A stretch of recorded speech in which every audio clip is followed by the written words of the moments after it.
नमस्कार। स्वागत है आपके ये अपने YouTube चैनल टारगेटपुर में।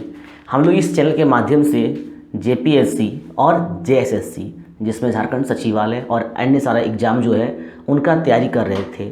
उन्हीं में से झारखंड का जो भूगोल है लगभग ख़त्म हो गया है। उनका डिस्क्रिप्शन में लिंक भी दिया हुआ है, आप वहां से झारखंड का भूगोल देख सकते हैं। और आज जो हम लोग शुरू करेंगे वो शुरू करेंगे झारखंड का इतिहास। आपको पता है कि जेपीएससी का अध्यक्ष बन चुका है, इसीलिए जेपीएससी का जो सिलेबस है, जेपीएससी का क्या सिलेबस है, क्योंकि पेपर 1 और पेपर 2 दो पेपर है, तो पेपर 2 में आपका झारखंड से 100 प्रश्न रहेगा। और ये जो हम वीडियो बना रहे हैं आपका स्पेशल जेपीएससी है। इसके अलावा झारखंड सीजीएल जो है उसमें भी काम आएगा और झारखंड के जितने अन्य एग्जाम हैं। लेकिन फिलहाल आप जेपीएससी को ध्यान में रखेंगे, जैसे कि मुंडा शासन व्यवस्था, यहाँ से एक प्रश्न रहेगा, ठीक है। नागवंशी शासन व्यवस्था, यहाँ से एक प्रश्न रहेगा।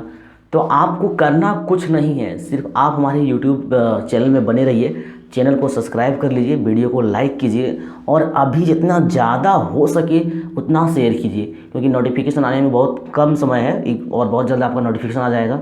इसीलिए जेपीएससी का सिलेबस में सिलेबस को ध्यान में रखते हुए बिल्कुल उसी के माध्यम से कंटेंट और ये तैयार किया गया है, ठीक है।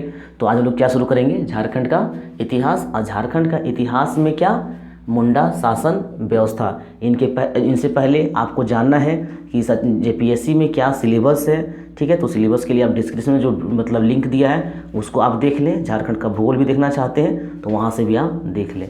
देखिए, मुंडा शासन व्यवस्था, एक प्रश्न फिक्स है, हम जितना बताते जाते हैं उतना आप ध्यान से देखते जाइए। एक प्रश्न मुंडा शासन से फिक्स है और एक प्रश्न नागवंशी शासन से फिक्स है, ठीक है। लिखा है सिलेबस में, आप सिलेबस जरूर देखिए, मेरा सिलेबस का वीडियो बना हुआ है, ठीक है। सिलेबस जरूर देखिए।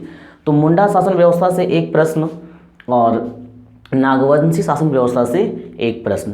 तो आज अगर आप इसको बढ़िया से समझ लेते हैं, कहीं कन्फ्यूजन होता तो पूछ भी सकते हैं कमेंट बॉक्स में, इनको बढ़िया से समझते हैं तो आपका 2 प्रश्न अर्थात 2 तिया 6 मार्क्स आपका क्या हो गया, क्लियर हो गया है, ठीक है। समझिए, तो शुरू करते हैं। मुंडा शासन व्यवस्था। देखिए, मुंडा शासन व्यवस्था क्यों पढ़ेंगे, ठीक है। झारखंड में आपको पता है कि झारखंड में आदिवासी, पहला ये तो आपको पढ़ना ही पड़ेगा। आदिवासी 32 प्रकार की यहाँ पे जनजाति है। तो आदिवासी, यादि का मतलब क्या होता है, प्राचीन। यादि का मतलब क्या होता है, प्राचीन।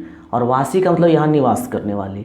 तो जो प्राचीन काल से यहाँ पर बसे हुए हैं उनको हम लोग क्या कहेंगे, आदिवासी। और उसी पर 32 जनजाति में से एक हम लोग मुंडा शासन व्यवस्था पढ़ेंगे, क्योंकि ये आपका सिलेबस में है। तो देखिए, हुआ क्या कि एक व्यक्ति जो था आपका, क्या कहते हैं, रीता मुंडा, ठीक है। स्टोरी समझेंगे, याद करने की जरूरत बिल्कुल नहीं होगा, ठीक है। आप दोबारा भी वीडियो देख सकते हैं। रीता मुंडा, ये रीता मुंडा और इसी को कहा जाता है रीसा मुंडा, ठीक है। इसी को कहा जाता है रीसा मुंडा। तो रीसा मुंडा या फिर रीता मुंडा के नेतृत्व में लगभग 21,000 मुंडाओं का आगमन झारखंड में हुआ। एक क्वेश्चन आया था पिछला, जब सचिवालय का एग्जाम हुआ था, वहाँ पूछा था कि झारखंड का निर्माण किसने किया, झारखंड को किसने बसाया। हम क्वेश्चन बताते चलेंगे, झारखंड को किसने बसाया, झारखंड का निर्माण किसने किया। क्वेश्चन रिपीट किया थोड़ा सा, तो वो कौन था, आंसर क्या होता है, मुंडा। मुंडाओं ने ही झारखंड को बसाया, मुंडाओं ने ही झारखंड का निर्माण किया, ठीक है। तो मुंडा में सबसे पहले जो आया था जिसके नेतृत्व में, वो आपका है रीता मुंडा अर्थात रीसा मुंडा। 21,000 मुंडाओं के साथ झारखंड में जब प्रवेश किया, इस छोटा नागपुर में प्रवेश किया मुंडा लोग, तो सबसे पहले इन्होंने क्या किया, यहाँ आया तो सबसे पहले यहाँ के जो जंगल है, ध्यान देंगे, यहाँ की जो जंगल है, जंगल को काटा, ठीक है। जंगल को काटा और जंगल के काट के सफा करने के बाद खेत बनाया, क्योंकि आपको पता है कि प्राचीन काल में अगर व्यवसाय का कोई माध्यम था तो वह क्या था, जीने का कोई आधार था तो वह कृषि था, ठीक है।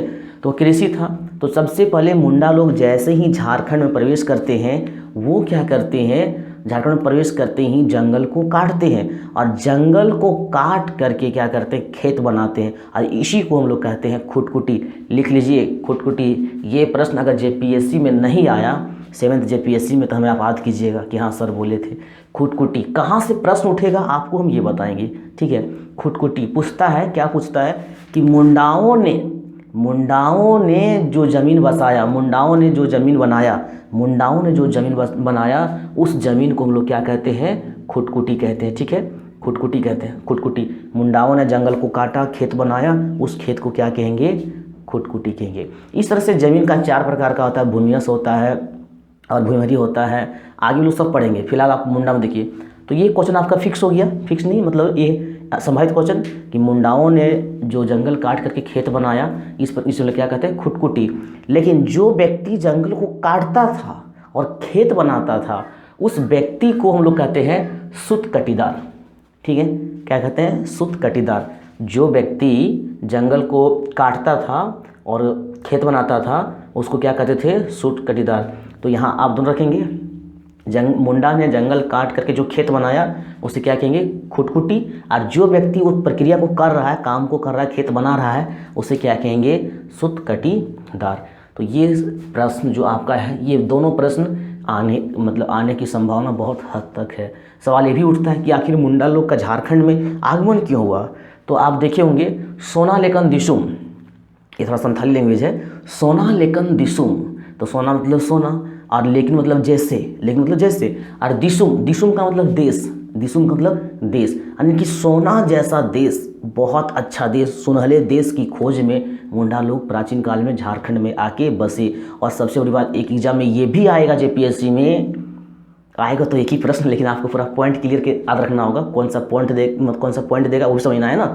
क्या कि मुंडा लोग जब यहाँ आए तो झारखंड को क्या नाम दिए, आगे हम लोग पढ़ेंगे कि मुंडाओं ने क्या कहा या तो मध्यकालीन भारत में क्या कहा, अशोक ने क्या कहा, वो तो बाद की बात है। झारखंड का नामांकन बाद की बात है, पहले झारखंड निर्माण तो होने दीजिए। ठीक है, तो मुंडाओं ने जब झारखंड में प्रवेश किया तो इस देश झारखंड का नाम रखा नाग दिसुम, ध्यान दीजिएगा। ठीक है, नाग दिसुम। यहाँ से भी सवाल बन सकता है कि मुंडाओं ने झारखंड का निर्माण किया, उन्होंने झारखंड का क्या नाम रखा, तो नाग दिसुम। नाग दिसुम अर्थात नाग देश, आपको बता दिए दिसुम का मतलब क्या होता है, देश होता है। ठीक है, नाग दिसुम है नाग देश। आखिर मुंडाओं ने नाग देश क्यों कहा, आपको पता है कि झारखंड पर्वत पहाड़ियों का जगह है और यहाँ नाग, जिसको लोग गांव घर में कभी कभी देखने को भी मिल जाता है, नाग बहुत ज़्यादा था। और इतना ज़्यादा नाग साफ था कि मुंडाओं जब यहाँ प्रवेश किया तो उसने इस मतलब साम्राज्य को, जो झारखंड का इलाका था, इसका नाम मुंडाओं ने क्या रखा, नाग दिसुम रखा, यानी कि नाग देश रखा। क्या क्या आप समझे, सुतकटीदार, खुटकुटी क्या होता है, नाग दिसुम क्या होता है। ठीक है, और सबसे पहले आया कौन था, रीता मुंडा अर्थात ऋषा मुंडा। ये तो कुछ नहीं है, थोड़ा आप वीडियो में बने रहिए, आपको बताएंगे नागवंशी का इतना इंटरेस्टिंग स्टोरी बताएंगे। देखिए, तो मुंडा लोग जब यहाँ आए तो हर किसी का एक शासन व्यवस्था होता है। अभी गांव घर में देखते हैं कि पंचायत होता है, थाना उना होता है, शासन व्यवस्था होता है। तो उस समय भी शासन व्यवस्था थी, और शासन व्यवस्था में क्या होता था, ग्राम पंचायत होता था, एक गांव का पंचायत होता था, और एक होता था पढ़ा पंचायत होता था। दोनों को समझेंगे, पढ़ा पंचायत से पिछला जेपीएससी में क्वेश्चन आया है और हम हूबहू जेपीएससी पर बढ़ा रहे हैं। देखिए, पढ़ा पंचायत में पिछला बार जेपीएससी में सवाल आया है। तो एक होता था गाँव पंचायत, गाँव को कहते हैं हातू, हातू हातू हातू मतलब गांव, संथाली वर्ड है, गांव को क्या कहते हैं, हातू। तो हातू पंचायत का मतलब था गांव पंचायत। और एक होता था पढ़ा पंचायत। पढ़ा पंचायत क्या होता था, गांव का पंचायत नहीं होता था, जैसे कि आज का पंचायत है ना, उसी तरह का पढ़ा पंचायत होता था। आज का पंचायत में 10-12 गाँव मिलता है तो एक पंचायत बन जाता है, 5000 की जनसंख्या पर एक पंचायत बनता है। हम जेपीएससी का जब पॉलिटी पढ़ाएंगे ना, वहाँ भी आपको बताएंगे डिटेल से।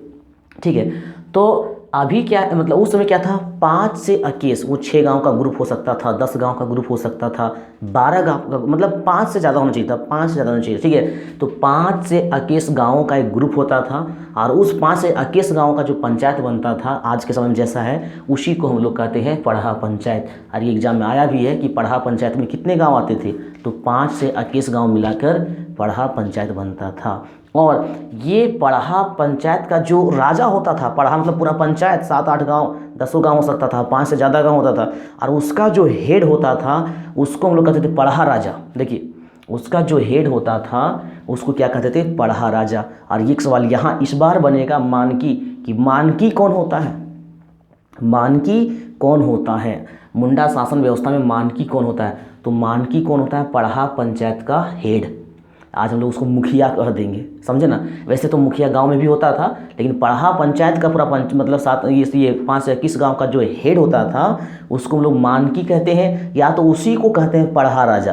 लेकिन एग्जाम में ऐसा नहीं रहेगा कि पढ़ा पंचायत का हेड कौन होता था, पढ़ा राजा, तो आदमी समझ जाएगा। हल्का सा ऑप्शन घुमाएगा, जेपीएससी है और कंपटीशन भी है इस बार, तो पढ़ा पंचायत का हेड कौन होता था, उसी को हम लोग मानकी कहते हैं। और जो हेड होता था उस समय वही विधायिका, वही कार्यपालिका, वही न्यायपालिका, यानी वह जो फैसला सुना दिया सर्वोपरि होता था, वह जो बोल दिया वही कानून होता था। ठीक है, इसलिए हम लिखे हैं कि मानकी जो होता था विधायिका भी होता था, कार्यपालिका भी होता था और न्यायपालिका भी होता था। ये सब हम पढ़ाएंगे, पॉलिटी में मतलब डिटेल पढ़ाएंगे। मानकी जो होता था विधायिका भी होता था, कार्यपालिका भी होता था और न्यायपालिका भी होता था। ठीक है, मानकी सबसे हेड होता था। और ये पढ़ा पंचायत का बैठक कहाँ होता था, गांव के बीच में एक होता था अखरा। गांव के बीच में क्या होता था, अखरा। अखरा क्या होता था, मतलब वहाँ सामाजिक आर्थिक और क्या कह सकते किसी भी प्रकार का जो फैसला होता था उस अखरा में होता था। और धार्मिक कार्य भी कहाँ होता था, अखरा में होता था। अखरा होता क्या है, अखरा क्या होता है कि बीच गांव में, आज भी आपको जो हमारा संथाल भाई का गांव है आप भी वहाँ आप जाके देख सकते हैं कि बीच गांव में एक चबूतरी जैसी मतलब बना के रखते थे। लोग वहाँ बैठते थे, सुबह शाम बैठते थे, जैसे गपशप होता है ना, बैठने के बाद वहाँ बैठते थे, गपशप करते थे। और साथ ही जैसे कर्मा हो गया, तो जब कर्मा होता था तो अखरा में जो चबूतरे के अखरा में क्या होता था, मतलब पूरा झुमटा उमटा होता था। पहले त्यौहार होता था, रात भर नाचते गाते थे और उसी अखरा में पंचायत भी बैठता था। कहने का मतलब पूरा गांव बीच में एक जगह होती थी जहाँ पे लोग बैठते थे, फैसला वसला भी करते हैं और धार्मिक कार्य का भी आयोजन करते हैं। तो ये अखरा हुआ करता था। चलिए, तो यहाँ तक तो आपने देखा। इसके बाद जब मुंडा लोग यहाँ पे आए और जंगल को काटा और जिस खेत को बनाया उस खेत को लोग खुटकुटी कहेंगे, इस प्रक्रिया को खुटकुटी कहेंगे। लेकिन जब आते थे ना तो सबसे पहले वो क्या करते थे, लोहरा को दोना और कोना। एक वर्ड बड़ा फेमस है, कहते हैं ना कि 1000 मील की यात्रा पहली कदम से शुरू होती है। 1000 मील की यात्रा पहली कदम से शुरू होती है। और ये जेपीएससी का मेरा पहला वीडियो है, आप वीडियो में बने रहिए, आपको नागवंशी बहुत इंटरेस्टेड लगेगा। ठीक है, और इतना अगर आप समझ लेते तो 2 प्रश्न अगर फिक्स नहीं हुआ तो फिर हमें कमेंट बॉक्स में बताइएगा कि एग्ज़ाम के बाद थोड़ा रेगुलर बने रहिएगा तब। देखिए, लोहरा को दोना और कोना क्या होता था कि उस समय सब खेती करते थे। अब खेती करेंगे तो सिंपल सी बात है कि खेती करेंगे तो उसको क्या चाहिए, वो जो धान काटने वाला हंसू चाहिए, कुदाल चाहिए, या जो भी है लोहे का सामान चाहिए। और लोहे का सामान के लिए क्या करता था, जैसे मान लीजिए कि एक जंगल काटा और इतना बड़ा खेत बना दिया, गांव बना, देखिए अभी खेत बना तो जो आदमी जंगल काटा और खेत बनाया उस व्यक्ति को हम लोग कहेंगे सुतकटीदार। क्या कहेंगे, सुतकटीदार। ठीक है, और वो व्यक्ति गांव के एक हिस्से में यानी कोना में, दोना और कोना, दोना मतलब देना और कोना मतलब किसी भी जितना इलाका में खेत बनाया उसे एक इलाका लोहरा को देता था, जिसको हम लोग आज ज़माने में क्या कहते हैं, लोहार भी कहते हैं, जो लोहा वुहा का काम करता है। ठीक है, एक कोना एक जगह दे देता था और लोहरा को बसाता था ताकि हमको जब ज़रूरत पड़े, वहाँ के लोगों को जब ज़रूरत पड़े वो अपना खेती का सामान जो है उससे बना सके। तो सबसे पहले याद रखिएगा ये भी सवाल जैसे कि मुंडा शासन व्यवस्था में खुटकुटी होने में गांव में सबसे पहले किसको बसाया जाता था, कुछ भी पूछ सकता है, बोले ना, तो लोहरा को बसाता था। उसके बाद कुम्हार को बसाता था, जो ताकि उसका जो ज़रूरत की चीज़ है, जैसे मटका वटका बर्तन का काम लगता था, मतलब शादी विवाह में तो या और धार्मिक कार्यों में, तो कुम्हार को बसाता था। तुरी को बसाता था ताकि ढोल उल का काम कर सके। कहने का मतलब है एक आदमी जंगल काटा, खुटकुटी किया और एक खेत बनाया, फिर अपना बसा, लोहरा को बसाया, तुरी को बसाया, कुम्हार को बसाया, और इस प्रकार से एक गांव का निर्माण हो जाता था। और ये आपका क्या था, मुंडा शासन व्यवस्था था। एक बार आप सुन लेंगे कि मुंडा शासन से क्या प्रश्न आ सकता है, मुंडा शासन प्रणाली से क्या प्रश्न आ सकता है। उसके बाद हम लोग आएंगे नागवंशी में। तो मुंडा शासन से पहला था कि मुंडा जो आया था झारखंड में किसके नेतृत्व में आया, ऋषा मुंडा या तो फिर रीता मुंडा। कितने मुंडाओं के साथ आया था, 21,000। आने का मेन उद्देश्य क्या था, सोना लेकन दिशुम, यानी सोना जैसन देश। मुंडाओं ने झारखंड को क्या कहा, नाग दिशुम कहा, नाग देश कहा। झारखंड को किसने बनाया, किसने बसाया, तो मुंडाओं ने बसाया। हातू क्या होता है, हातू मतलब ये हातू पंचायत, गांव पंचायत होता है। पढ़ा पंचायत क्या होता है, 5 से 21 गांव मिलके पढ़ा पंचायत बनता है। पढ़ा पंचायत का हेड कौन होता है, पढ़ा राजा होता है या फिर दीवान, ये पढ़ा राजा या फिर मानकी होता है। इसके बाद एक चीज़ आपने छूटा इसमें ये पाहन, पाहन का मतलब होता है पुजारी। पाहन का मतलब क्या होता है? तो अभी आपने क्या देखा? पाहन देखा। पाहन का मतलब क्या? पुजारी। अन्य जैसे कि अभी के समय पंडित होते हैं ना, शादी ब्याह, सरस्वती पूजा, दुर्गा पूजा या कोई भी पूजा में आरती उरती पूजा करवाने वाले जो पंडित होते हैं, उसी को उस समय पाहन कहा जाता था। और बहुत बार पूछ सकते हैं, बहुत संभावित प्रश्न है। चलिए, ये मानकी के बारे में बता चुके हैं कि वही सब होता था, विधायिका, कार्यपालिका और न्यायपालिका। अखड़ा भी आपको हम बताएं कि अखड़ा क्या होता है। अखड़ा गांव के बीच में होता है, जहाँ पे सभा भी होती है, धार्मिक कार्य भी होते हैं। इसके अलावा महिलाओं का देखिए कोई स्थान नहीं। ये मुंडा शासन जो व्यवस्था था, उस शासन व्यवस्था में, उस पढ़ा पंचायत में या हातू पंचायत में महिलाओं की कोई भूमिका नहीं होती थी, महिलाओं का कोई स्थान नहीं दिया जाता था। और आज का शासन व्यवस्था में बहुत अंतर है। महिलाओं, खास करके अगर हम सेंट्रल की बात करें तो महिला को 33% आरक्षण दिया गया है। जबकि झारखंड की बात करें तो झारखंड में पंचायत में महिलाओं को कितना % आरक्षण दिया गया? 50%। चाहे वो पंचायत लेवल में बहाली हो किसी प्रकार का, चाहे वो पंचायत सचिव हो या कोई भी पंचायत लेवल में कोई भी बहाली हो, महिलाओं को 50% आरक्षण दिया गया है। और साथ में पंचायत में ही मुखिया बने तो कौन? महिला ही बने। तो 50% अभी के समय में महिलाओं को क्या किया गया है? आरक्षण दिया गया है। लेकिन मुंडा शासन व्यवस्था में महिलाओं का कोई स्थान नहीं था। और आप जेपीएससी में बैठेंगे तो इसी से क्या करेगा? 2-4 प्रश्न, 2-4 बिंदु उठा लेगा, उसको कुटिंग में कर देगा। निम्नलिखित में से कौन सा कथन सत्य नहीं है, और वहाँ डाल देगा महिलाओं का स्थान हुआ करता था। कुछ भी डाल सकता है, बस हम जितना पढ़ाए हैं उसको आप एक बार समझ लीजिए। ठीक है, चलिए, ये तो आपका था मुंडा शासन व्यवस्था। अब हम लोग चर्चा करेंगे नागवंशी। कौन था नागवंशी? कैसे इसका उदय हुआ? थोड़ा सा ध्यान से देखिएगा, ठीक है। नागवंशी शासन व्यवस्था।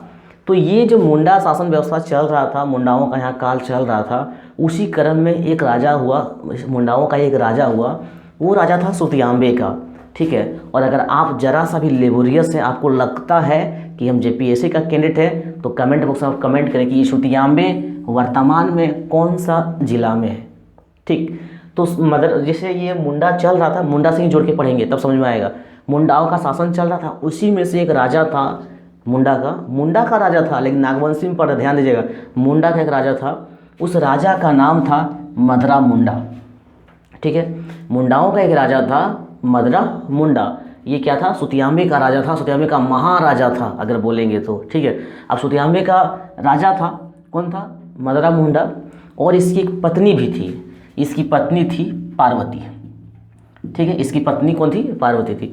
अब ये मदरा मुंडा क्या हुआ कि एक दिन तालाब के किनारे जो नागफन होता है ना, नागफन जिसको लोग इस तरह से कहते हैं नागफन, तो जो तालाब के किनारे जो नागफन था, उसी किनारे उसको एक बच्चा मिला। समझेंगे, यहाँ से जो प्रश्न आता है वो आपको क्लियर हो जाएगा।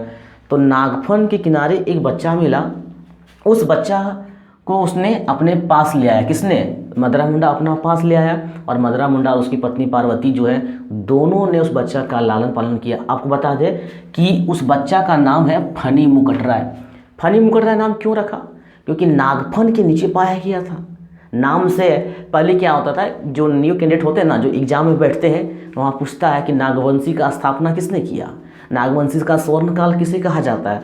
रटते हैं और एग्जाम में जाते हैं और फनी मुकुट राय, मनी मुकुट राय में कन्फ्यूज, केवल कन्फ्यूजन नहीं होता है। इसलिए हम बोल रहे हैं सभी के लिए, लेकिन खास जेपीएससी वाले एकदम ध्यान से देखेंगे, बाकी बात सबको पढ़ना तो है ही, ठीक है। आपको कन्फ्यूजन नहीं होना, मनी मुकुट, फनी मुकुट, कोई कन्फ्यूजन नहीं। तो उस बच्चा को नागफन, तालाब के किनारे जो नागफन के नीचे पाया गया, मदरा मुंडा ने अपना घर ले आया, पालन पोषण किया और उसका नाम रखा फनी मुकुट राय, क्योंकि फन के नीचे, नागफन के नीचे पाया गया था। और मदरा मुंडा का एक अपना बेटा था, उस बेटा का नाम था मनी मुकुट राय, ठीक है। तो आपको यहाँ समझ में आ गया कि मदरा मुंडा का एक अपना बेटा था, ये मनी मुकुट राय, और मदरा मुंडा ने एक बच्चा पाया था नागफन के नीचे, उसका नाम क्या रखा? फनी मुकुट राय रखा। ये घटना कब का है? ये घटना 64 ईस्वी की बात है। आने समझिए, आज से झारखंड का जो ये नागवंशी का इतिहास है, ये मुंडाओं का जो इतिहास है, आज से 2000 साल पहले की है, ठीक है। तो 64 ईस्वी में ये घटना घटा कि नागफन के किनारे एक बच्चा को पाया। इसके बाद कुछ दिनों के बाद 83 ईस्वी में, आप निकाल लेंगे कितना साल के बाद, ठीक है, लगभग 19 साल के बाद। तो लगभग 19 साल के बाद दरहाटाड़ में चुनाव करवाया। ये मदरा मुंडा जो थे सभी को बुलाए कि नहीं चुनाव करवाना, क्योंकि अगला राजा कौन बनता, ठीक है, मुंडा का, तो मुंडा ही चल रहा है।